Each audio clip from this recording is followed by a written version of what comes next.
sir, is it ready?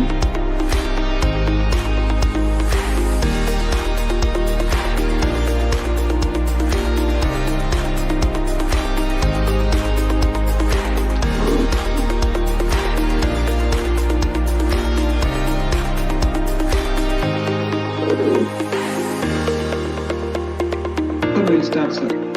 Okay, sir. Yes, sir. All the best, sir. Thank you, sir. Thank you.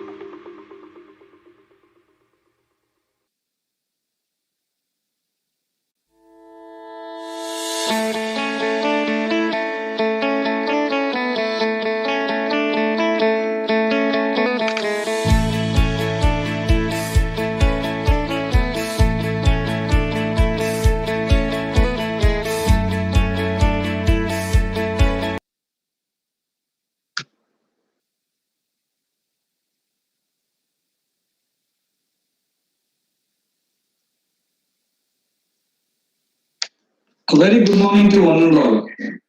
This is day 2 of the webinar series, The Space Scientists.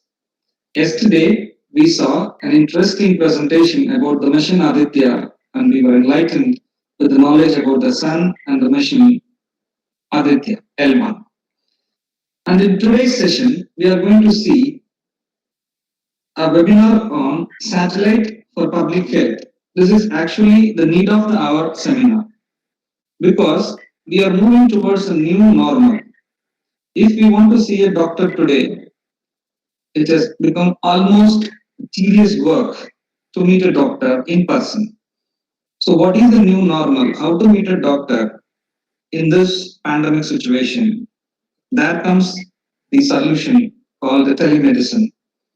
And the government has already rolled out 2 schemes to support the public.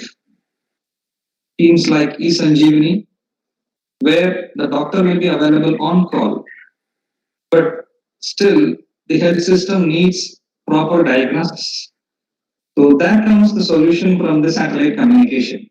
So today's topic is actually the need of our topic for most of us. And I'm indeed very glad to welcome the chief guest of the day, Shri DAY-2 sir, Secretary and Station Director of Upagrah Amateur Radio Club, ISRO, Bangalore. Let us see a short intro video about our guest.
Thank you. On behalf of the management and principal of Jansen's Institute of Technology, I would like to welcome Shri DAY-2, Secretary and Station Director of ISRO's Upagrah Amateur Radio Club. He joined ISRO in the year 1984 and working as a space simulation engineer in the area of space environmental simulation test facilities. Since then, he is involved in conducting space environmental simulation tests on all spacecrafts, including Chandrayaan-1, Mars Orbiter mission, and the latest Chandrayaan-2, from various stages of their constructions at different levels like subsystem, system, and spacecraft level. He's a radio ham since 1986, holding an advanced grade amateur radio license with the radio call sign VU2WMY. He is active on all the amateur frequency bands and modes, including the latest narrow band software based digital modes. He has established more than 10,000 radio contacts with more than 150 countries across all the continents, including Antarctica. He is also active through various amateur satellites, besides being a vivid high frequency contester. He has bagged many appreciations and awards, the notable one being the Trans India contest, winning the first place consecutively for 5 years. He has contributed to great extent in the upkeep of ISRO's ham radio club station and successfully conducted several activities. He is one of the founder members of AMSAT India, an organization for design, development, and launching of amateur satellites in India. Currently, he is holding the post of Director, Educational Outreach Program of AMSAT India. Apart from enjoying the hobby from his home, he has often rendered his voluntary service and support in establishing and operating on-site ham radio emergency communication station for relief and rescue operations during several natural calamities and disasters. Notable ones are during the devastating floods and cyclones at Rajahmundry and Kadapa districts of Andhra Pradesh. He has also provided radio relay services during Latur earthquake and during cyclones at Odisha and southern districts of Tamil Nadu. His money contribution and supports also includes establishing and operating on-site uninterrupted emergency ham radio communication services for 16 days to the district administrations at Cuddalore during the 2004 tsunami.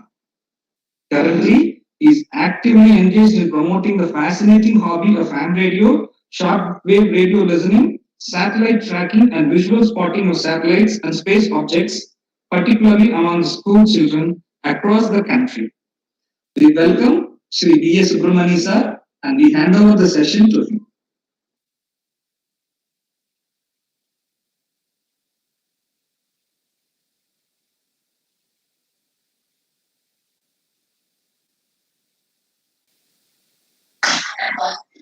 Sir, unmute பண்ணிக்கங்க sir. சொல்லுங்க sir. Okay. Is it okay, sir? Okay, Vanakkam and Namaste and good morning, everyone. So thank you very much, sir. Thank you very much for the kind introduction. And indeed, I'm very, very happy to give my first webinar. And really, thanks for that. So firstly, I would like to place on record my sincere thanks to Janssen Institute of Technology, the management principal, and of course to Dr. Suresh, and also to the Galileo Science Club, TN0014 Udumalpet, and its coordinator and the main person, G. Kannabaran. So thank you very much, sir, for the invite and for giving an opportunity to meet your students and the space enthusiasts across the country. So thank you very much. So today my topic is, again, this is the first time I'm making a presentation on satellites for public health. So today, really, I would like to just give us a conceptual description about the satellite. So what kind of a satellite is required and what is the real public health based on the SATCOM. So I'd like to take you across my slides.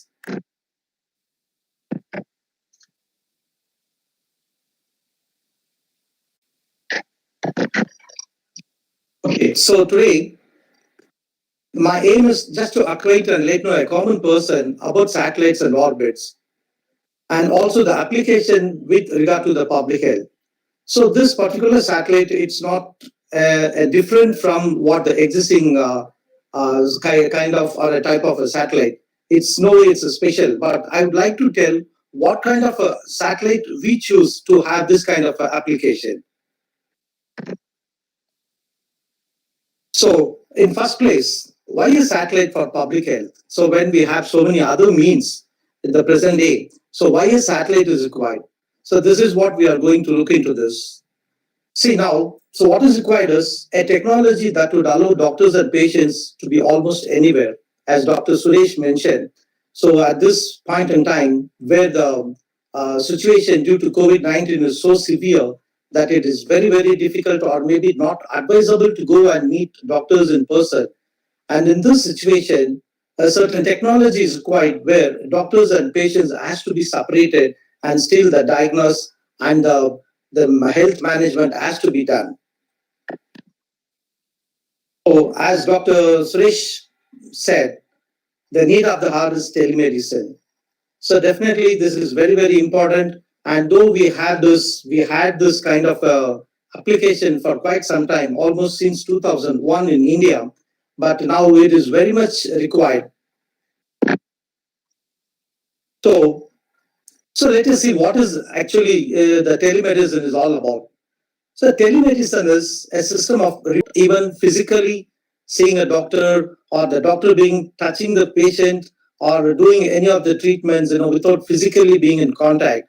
So where a treatment can be given to the patient and a healthcare delivery and a management by means of telecommunication technology.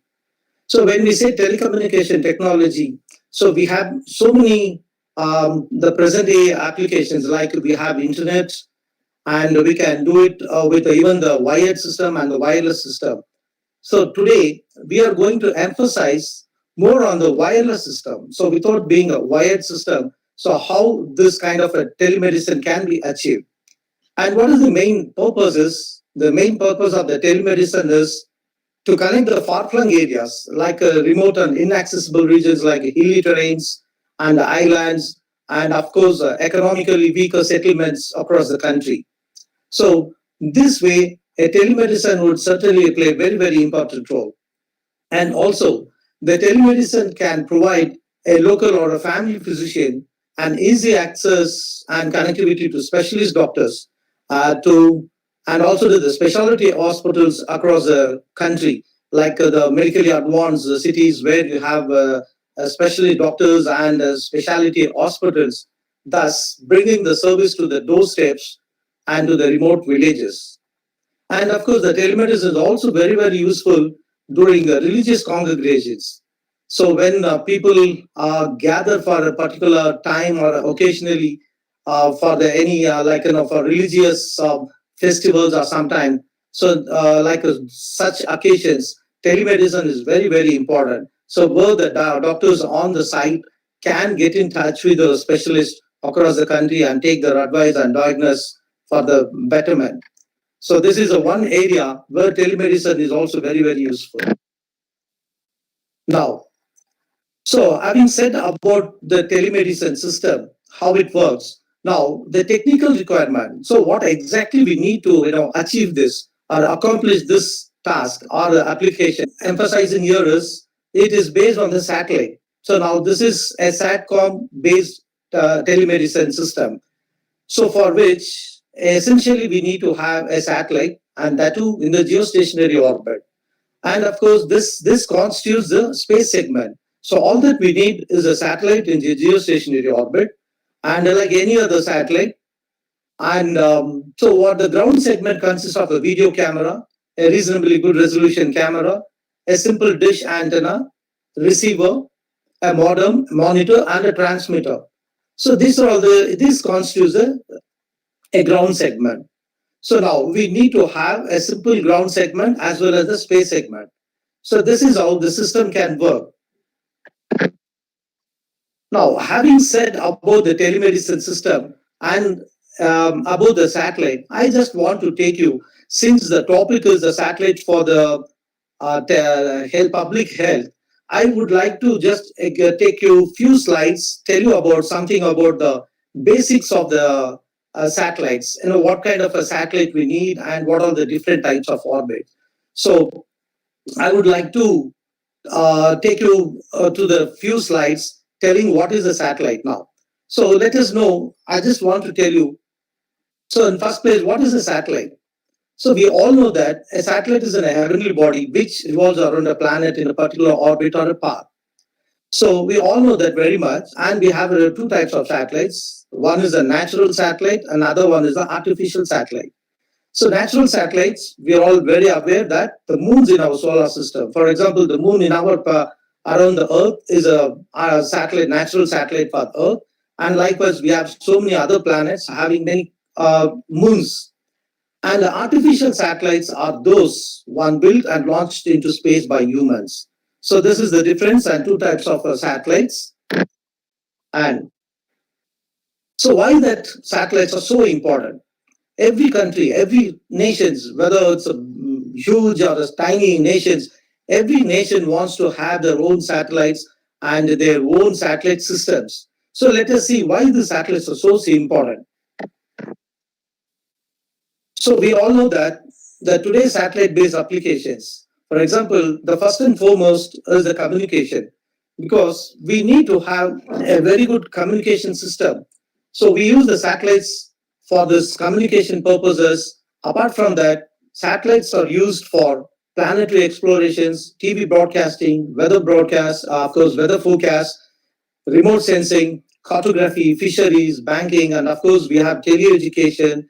And besides, for military applications, relief and rescue, forestry, groundwater, of course, telemedicine, and numerous other applications. And it is almost, I know we have come to a stage that it is almost impossible to have our daily routine life without the existence of the satellites. Every time we swipe our credit card or a debit card, see all the transaction at one point in time goes through the satellite. So just imagine if there is no satellite, or maybe if the break in the service for a few minutes, I think it's just going to be a very big catastrophe. So it is so much the daily life, the common man's daily life, the routines have been so much dependent on the existence of the satellites. Now, so this is what the satellites play such an important role in our life. Now, based on the applications, the satellites are classified.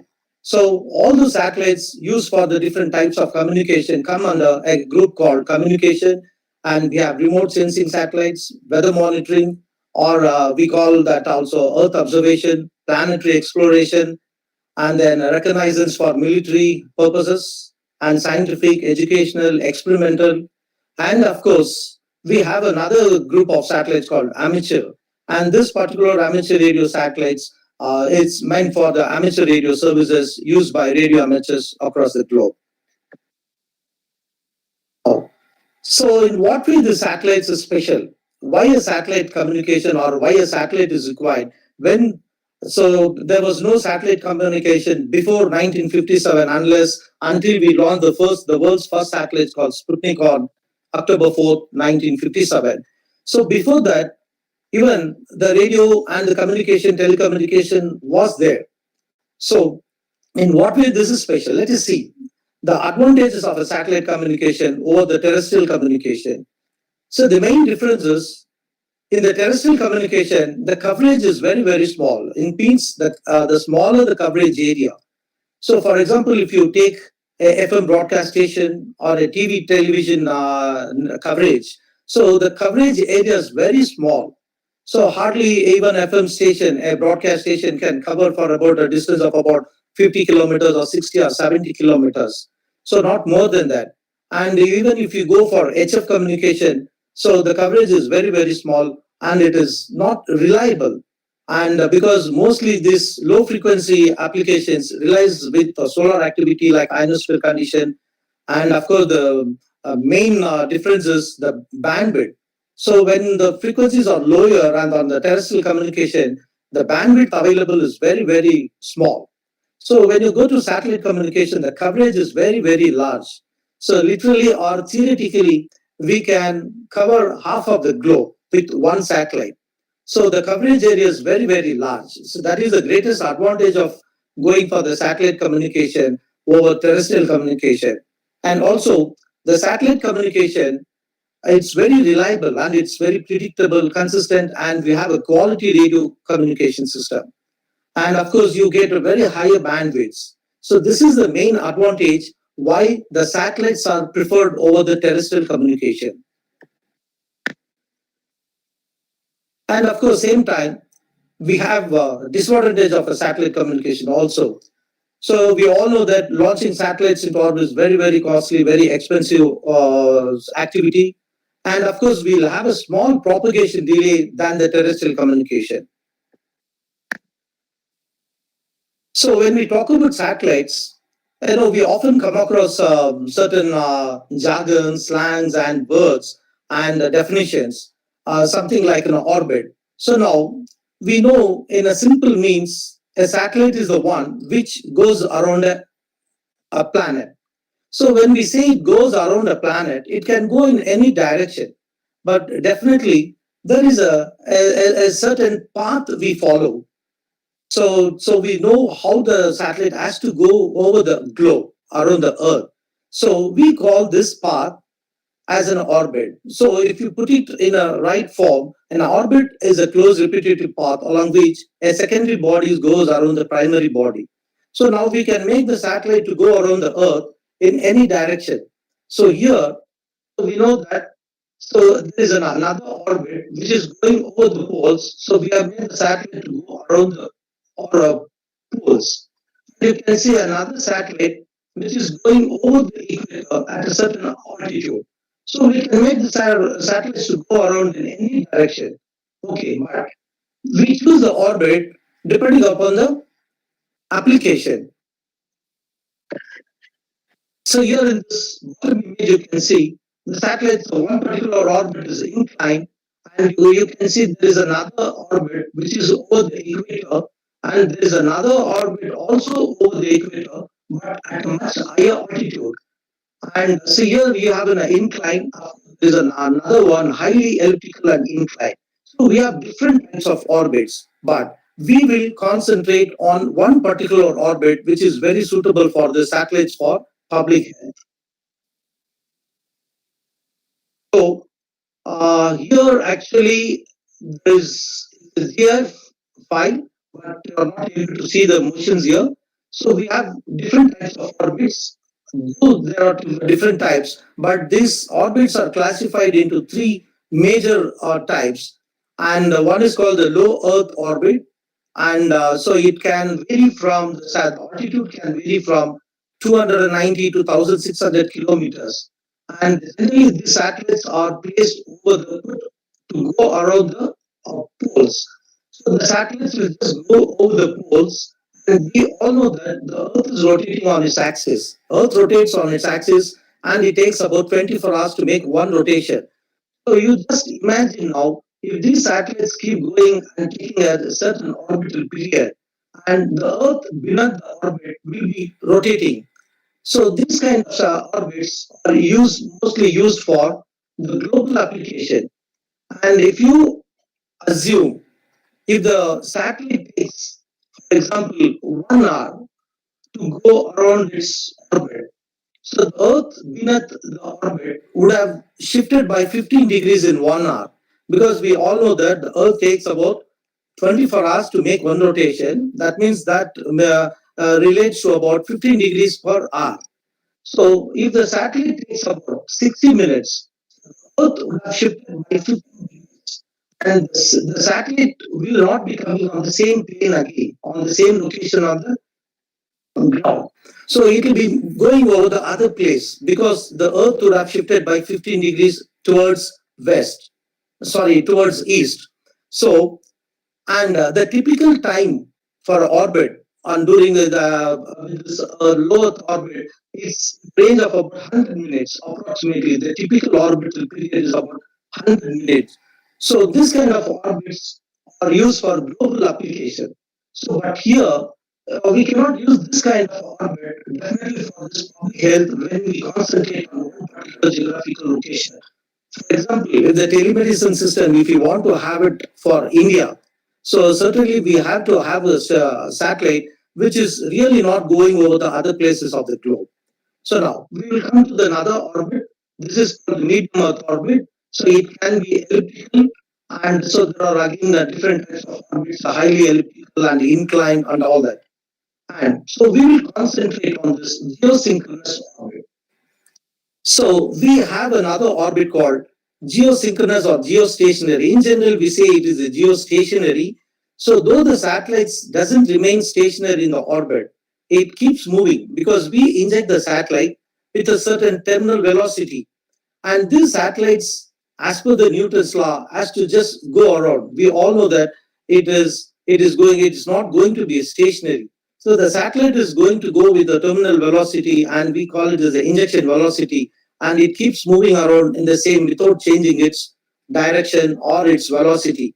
So this is how the satellite remains in the space without coming back to the Earth, at least immediately. So now, what we do, the launchers, the rockets will take the satellite and it will go over the equator and place the satellite over the altitude of approximately 36,000 kilometers. And so what we do, I'll just go to the next slide. This is a comparison, just a comparison for the polar orbit. So for a polar orbit, again, another disadvantage is the area of coverage is small. It is very, very small, hardly about 5 to 6% of the globe. But the geostationary satellites can cover almost about theoretically 50% of the globe. So now in this slide, you can clearly see a satellite placed at about 36,000 kilometers from the surface of the Earth can cover almost half of the globe. So theoretically, it's about 50%. Practically, it comes to about 42%. So almost 42% of the globe can be covered with one single satellite. So this is the greatest advantage. And the reason why we choose a geostationary satellite is so what we do, we make the satellite to synchronize with the rotational velocity or the orbital period of the Earth, the rotational period and the orbital period of the satellite. So we all know that the Earth takes 24 hours to make one rotation, and the satellite also will go around the Earth, and this will also take about 24 hours. Thereby, the rotational velocity of the satellite, see, this is the orbit. So the satellite keeps moving like this, and the Earth also keeps rotating as if the satellite is tied to a point on the ground.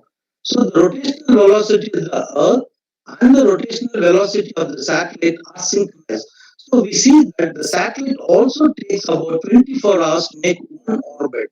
So at a distance of about 36,000 kilometers, and again, the satellite cannot remain stationary, though it appears to be stationary because of the synchronization. So this is what we call as a geostationary orbit. So, Subramani sir, sorry to interrupt. Sir? You can stop sharing the camera, sir, so that there is a distortion in audio. You can stop sharing your video. You mean video, sir? Yes, sir. Yes, sir. Yes, sir. Is it okay, sir, now? Yes, sir. Perfect. Okay. Okay, sir. So otherwise, was it okay, sir? Until then, until now? Yes, sir. Yes, everything is going good, sir. Okay, sir. So, now, this is called the geostationary orbit.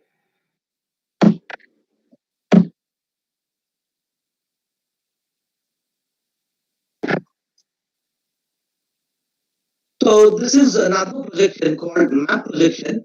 So now you can see this is a world a map. So the satellite is placed here.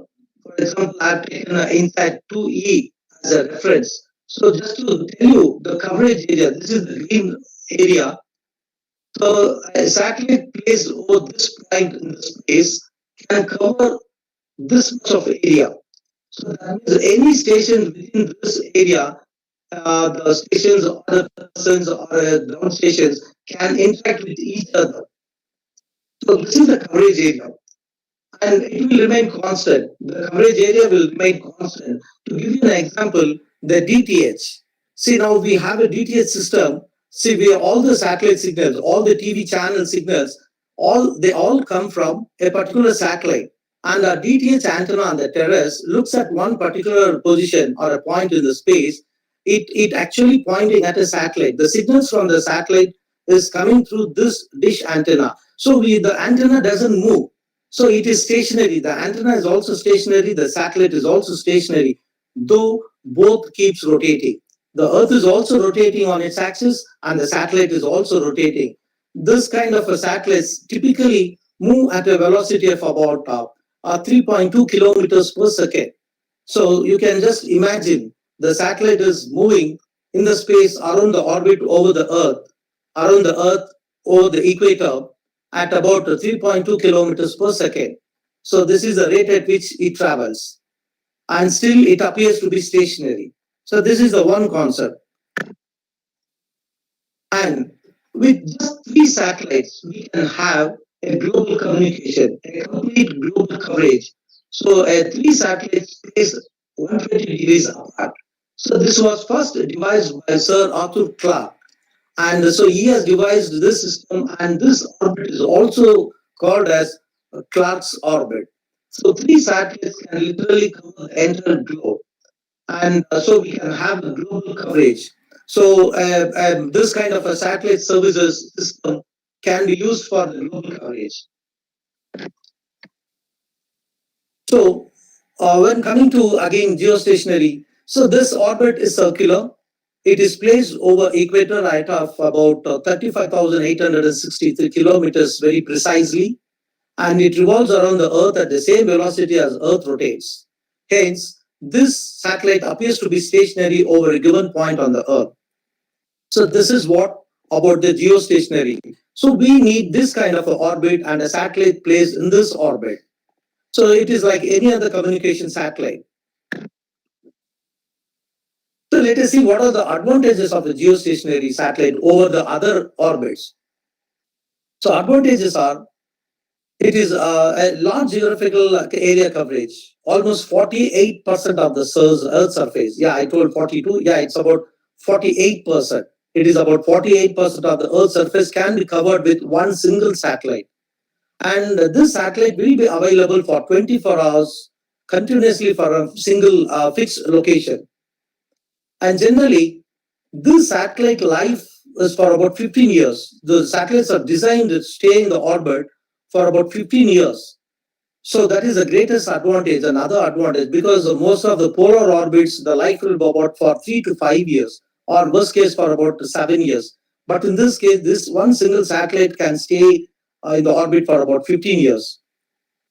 And it is very ideal for radio or for satellite and radio broadcasting and for other multi-point applications. Just three satellites to cover the entire Earth, and it is ideal for broadcasting and multi-point distribution applications. And of course, there is no Doppler shift. Technically speaking, the frequency won't keep changing with this kind of, because there is no relative motion between the observer or the ground station and the satellite, and hence there won't be any Doppler shift. And the design of the receivers and transmitter becomes very, very simple. So that is another technical point.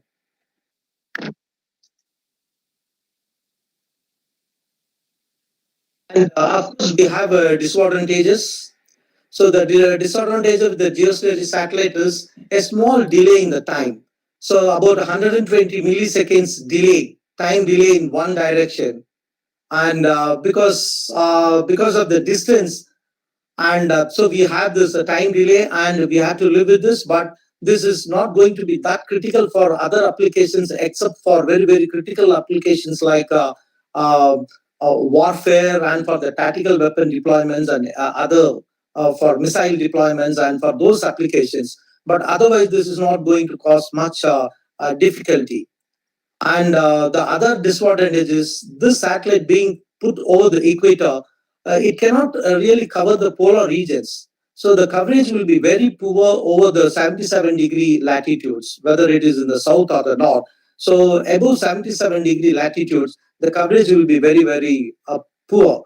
So that is the reason the polar caps, particularly the northern polar cap, the countries over that place cannot use these geostationary satellites for the communication purposes. So now, so we will come back to the again the type of telemedicine services. Now, I hope you would have gotten a little idea, maybe a technical idea, how a satellite is chosen, selected to provide this kind of services. So we have to go for a geostationary satellite as a type of orbit to have this kind of services provided. So now coming back to the telemedicine services. So let us see. Is it only the satellite can provide this kind of services? No, it is not only satellites. Of course, we can have, as I said, wired and wireless system. So here, using a wired system, so we can have this kind of a telemedicine services. Earlier days, people were using even the telephone landline systems to for the telemedicine services. And later on, so when we got the internet services, broadband, so using a high-speed terrestrial broadband services, this kind of telemedicine services can be really done. So, for example, as Dr. Suresh told, so we have so many other apps now for this present situation, pandemic. So where we can use our internet, email, and so many other, in the sense, all kind of the what do you call this? Like using cell phones and the internet, we can use the high speed broadband services. So by using this, by using a simple computing devices by used by the patients or the physician, and second thing is a very inexpensive cell phone equipment like smartphone. So we all use the smartphone cameras, and of course we use the wearable biosensors to have this kind of a telemedicine services. So, but what is the problem with the terrestrial broadband services? The penetration, because the broadband services are not available at all the places. If you take what you call the remote villages, the availability of the internet or the broadband services are not very poor. So we need to have connect the if we want to connect the entire country. So certainly we have to go for the space-based telemedicine services or maybe a SATCOM system. And so we have two types in this. One is the store and forward. It's called also called as a asynchronous, where we can send some of the information to the databases, and the receiver can take it at their convenience. So just mean it's a one way. At any point in time, it could be one way. I can just send some information to a doctor telling about my condition, and doctor will take his own time and he can get back to me. So this is called the store and forward. But whereas we have a real-time systems wherein the sender and receiver both are online at the same point in time, and a live transfer of voice and video information can occur. So both these kind of telemedicine services like a store and forward and real time can be used can by using high-speed terrestrial broadband services, which most of us we are using for all the apps, the web-based apps now, cell phone-based apps. So we are all using now, like so many other apps now. What we are using it. So now the other system is it's a SATCOM, satellite-based telemedicine services. The advantage is it's a satellite-based communication service. It's a very unique, and it can reach almost half of the globe. So whether it is an island or an ocean, maybe a ship bound, so anywhere to any terrain like a hilly terrain or valleys, anywhere the SATCOM services can be provided. It can be accessed in the sense that any remote village can have access to the telemedicine services once if you have a satellite in this particular orbit. So now, so let us see what was the scenario in India. So that was basically ISRO's initiative, and India was the first country to launch a dedicated satellite for telemedicine applications. So way back in 2001, we had a pilot project and linking Chennai's Apollo Hospital with Apollo Rural in Chittoor district. So India had a dedicated satellite for the service, and it was very popular. So and Department of Information Technology, Ministry of External Affairs, and Health and Family Welfare departments. So they all played a very vital and important role in the development of telemedicine services in the primitive days.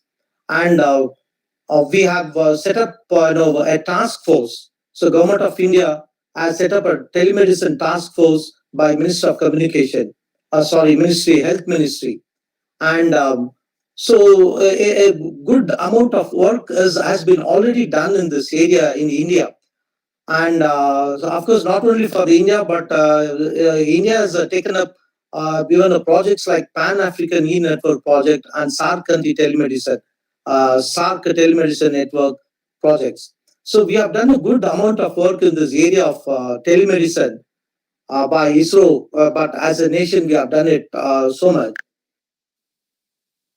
And of course, as I said, so Indian contribution, we are the pioneers in the telemedicine services.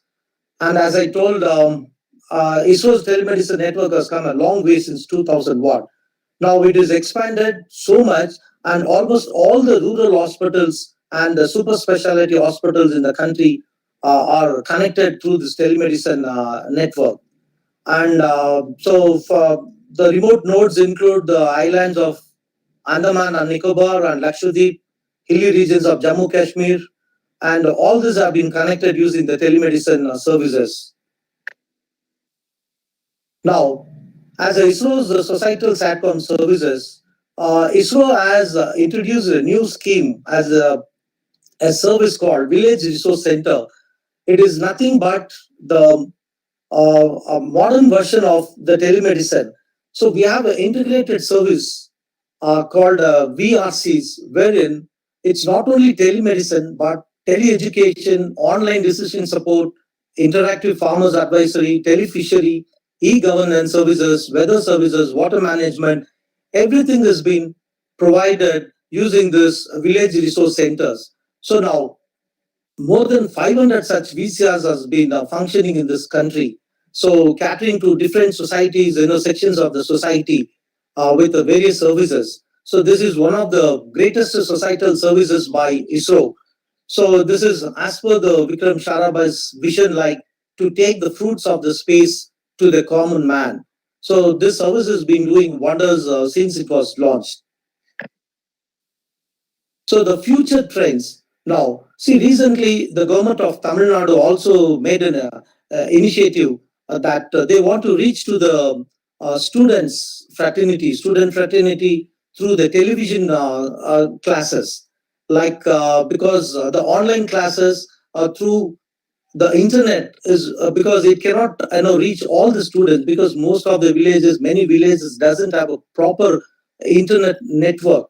The reach of the internet is not there. So now they are making, that is what we heard through the news, that Tamil Nadu government has come out with an idea to make a video classes and then to broadcast it through a satellite, using a satellite in the geostation orbit, and then it will be received by all the districts, and then it will be distributed to the cable network, wherein all the households, even in the remotest village, can get these programs and the online classes can go on. So it is exactly, but it's going to be a one way for the time being, but maybe in the future it can become interactive, a two-way. So that is how this can be done. So the future trend is that we are going to have a satellite-based, very high-speed global broadband services. So that is internet directly from space, like how we have direct-to-home television. So now we are going to have direct-to-home internet service from space. So some international companies are already working on launching, planned and already launched a couple of satellites, and soon so we'll be having a internet, so where it could be more easily accessible and maybe very inexpensive once if the system is in place. So this is what the future trend is going to be like. So to have, so we can have not only telemedicine, or we can have tele-education also using this, and of course we can use it for social media also once if this kind of services are available. So at the moment in India we have this village resource centers, and wherein so we can have a lot of facilities. And so what I would like to say is that so all this, even a small clinics, nursing homes, and the hospitals, again, they can all come together. They can have a consortium. They can have their own satellites with the multiple transponders to cater to the needs. And so the entire country can be connected probably with a single satellite. And so we are going to have a very good healthcare system in the world. So this is possible by using the technology available, and especially by using the space technology and satellite for that particular purposes. So As a bottom line, I would like to conclude by telling that the technology involved in telemedicine allows doctors and patients to be almost anywhere. That means they need not meet each other. So, which is very, very need of the hour for this particular time. And even though the telemedicine cannot be a solution to all the problems, but it can surely help decrease the burden of the healthcare system to a larger extent. So, with this, I would like to conclude my presentation, and I really thank everyone because this was my first webinar. I don't know how the technically it went on, but I would like to thank everyone, all the listeners for their patience, and I hope I just made a little point about the satellites and the different orbits and the kind of the telemedicine services already we have and how we can have and how the future is going to be like. So thank you very much. Once again, I thank the Janssen Institute of Technology, Coimbatore, and Galileo Science Club, Udmalpetai, for giving me an opportunity to meet you all through this webinar. And thank you, Dr. Suresh and Kanabiran and all the listeners around the country. And of course, I heard a few from other countries also. So thank you very much. All have a wonderful time. Take care of yourself and your family members. Stay safe and bye for now. So the namaste once again from Subramani here. Sir, is it okay? Yes, sir.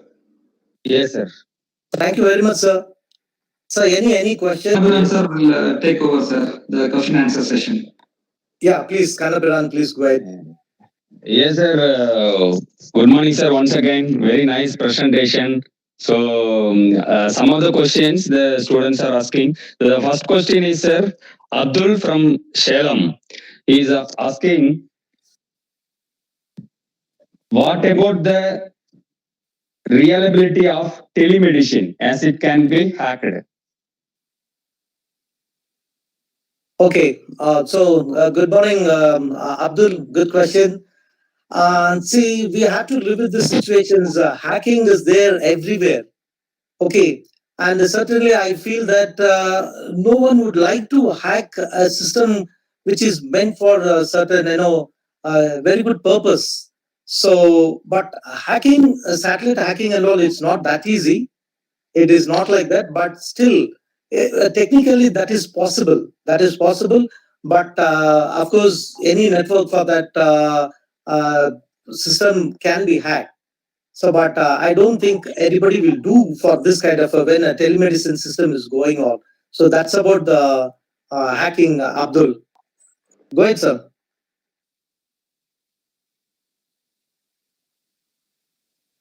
Kanabran?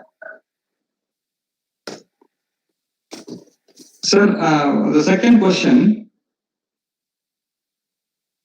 Go ahead. How can a ham radio be useful in disaster management?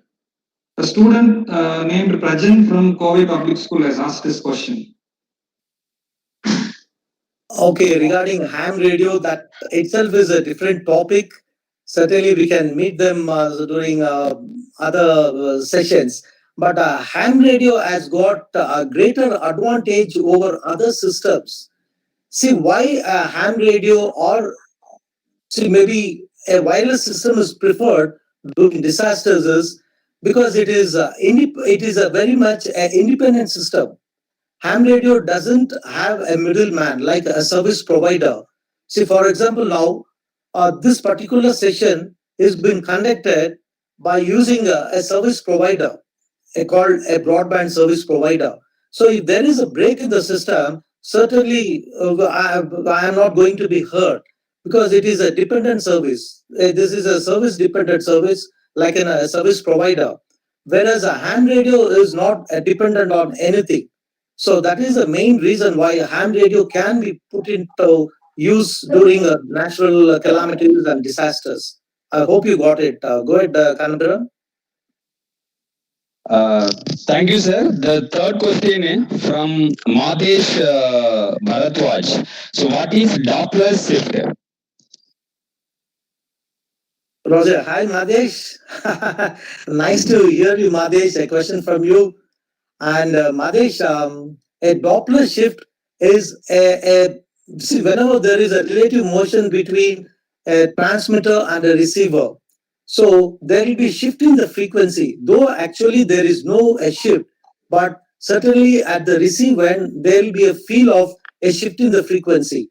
For example, see, when you stand near a railway gate and when a fast moving train is honking and passing you, so we hear and notice a change in the pitch or the frequency of the horn of the train or a fast moving vehicle or a motorcycle.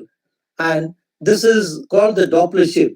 So actually, the received frequency shifts because it is due to the relative motion between the two, the transmitter and the receiver. So that is the effect, and this can occur with any fast-moving vehicle, and it can also happen with the transmission made by a satellite because the satellites are moving at a very fast rate, and whereas the ground station is fixed, but there will be is going to be a relative motion between these two things, the transmitter and the receiver, and there is going to be a shift in the frequency. And so this is called the Doppler shift. I hope you got it, Madesh. Over. Ah, thank you, sir. The fourth question from Bhairav Shankar. The question is, what is the main purpose of the geostationary satellites? Okay, I already mentioned that the greatest advantage of the geostationary satellite is the service will be available 24/7. The satellite will be available all the time, though it is moving over its orbit around the Earth at about 3.2 kilometers, but this will appear to be stationary. Like when we are traveling in a scooter or a car at certain velocity, and maybe another vehicle traveling at the same velocity. So then, when there is no relative motion between these two bodies or two persons, they both appear to be stationary to each other. So this is the real concept that is happening the geostationary satellite with reference to a point. So these satellites will be available all the 24/7. Like the classic example is DTH. All the TV channels, the programs, what we get from the satellites are from the geostationary satellite. So this is the greatest advantage of using a geostationary satellite. Is it okay, Kanapuram? Okay, sir. Okay. Thank you very much, sir. Sir, Suresh, sir, One more any question, more sir. questions? One more question from Sahana. She Yeah. wants to know whether launching of a satellite affects the ozone layer. Okay. Yeah, certainly, because we emit a lot of the rockets emit a lot of the smoke, and at in one point certainly that is going to have a net effect on the depletion of the ozone layer. So, like any other emissions, rocket also emits, but the care has been taken out to keep the emission to the lowest level. But there is going to be a small effect on the ozone layer. That is for sure. Correct. Thank you, sir. It was really a wonderful session, sir. We still keep getting questions. Maybe I'll collect all the questions and I'll email it to you, sir. We can answer them offline. Okay, sir. Sure, sir. Thank you very much, sir.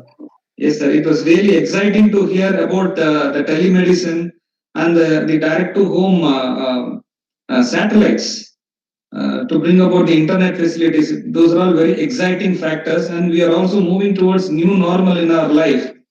So ISRO is playing a very big role in safeguarding and for the comfort of the humanity. And being associated with ISRO and Ham Radio Club, you are also doing a wonderful job, sir. Yeah, thank you, sir. The main purpose, what I feel is the conduct of this webinar series by Janssen Institute of Technology and Galileo Science Club is to mainly motivate and inspire the younger generation to take up science, the pure science. Because yesterday we had a great session by Dr. Arvind Ranade, and also tomorrow we are going to have one more great session by Dr. Venkateshwaran. So the main idea, what I feel, is to just inspire and motivate the younger generation to take up the pure science in the career. So hopefully, I think they will get motivated and inspired by this kind of a series of talks. So that is what I feel, sir. So thank you very much once again, sir. Anything will stand by. Otherwise, I'll say once again my sincere thanks to you and Kanabiran and to the management and to the principal for giving me a wonderful opportunity. So certainly, I'm very very happy to make my first webinar. Thank you, sir. Thank you, Suresh sir, and thank you, Kanabiran.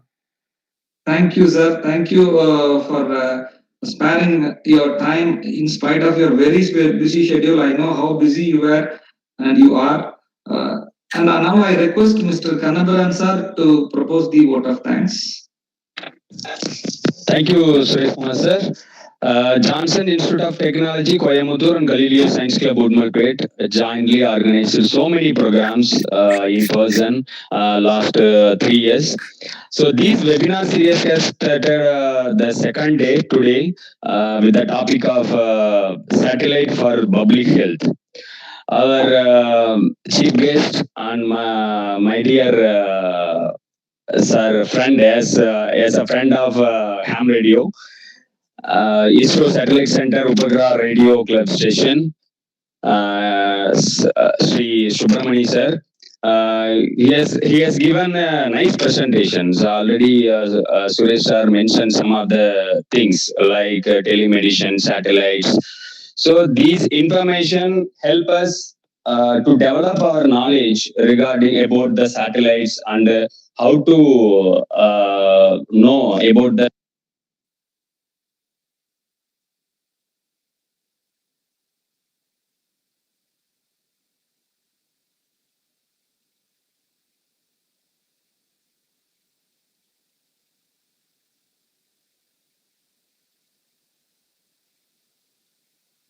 Hello, I think we lost connectivity. But anyway, he wants to convey his thanks to the guest, the management, and to the all the organizers of this webinar series. This is not the end of the series. It's just day 2, and hope to see you all in tomorrow's session.